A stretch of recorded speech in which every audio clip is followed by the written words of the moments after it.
अस्सलामु अलैकुम व रहमतुल्लाहि व बरकातुह। आज हम बात करेंगे इस्लामी तरबियत और वालिदैन की जिम्मेदारियों के बारे में। आइए जानते हैं कि बच्चों की परवरिश कैसे इस्लामी तालीमात की रोशनी में की जाए।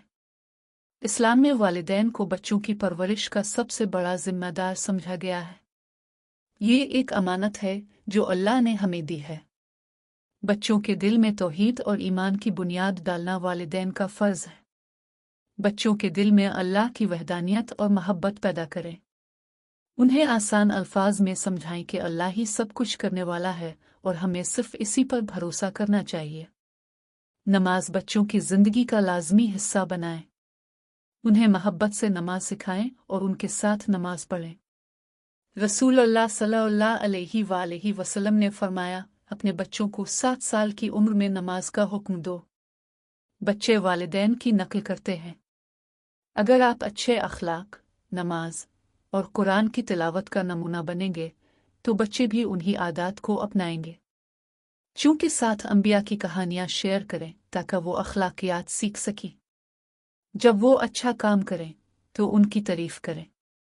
रोज़मर्रा के कामों में दुआएं सिखाएं, जैसे खाने से पहले बिस्मिल्लाह कहना। आजकल मीडिया और मुआशरती दबाव बच्चों पर असरअंदाज हो सकता है। वालिदैन की जिम्मेदारी है कि बच्चों को अच्छे दोस्तों और मुस्बत असरात के साथ रखें और उन्हें इस्लाम के मुताबिक ज़िंदगी गुजारने का तरीका सिखाएं। बच्चों को अल्लाह से जोड़ने के लिए उनके साथ दुआएं पढ़ें और उनके दिल में शुक्रगुजारी और सब्र की आदत डालें।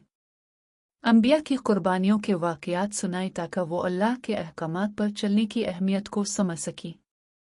बच्चों के सवालात को नरमी से सुनें और उन्हें आसान अल्फाज में जवाब दें।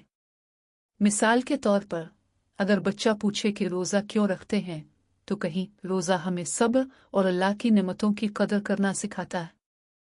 अपने बच्चों के लिए हमेशा दुआ करें।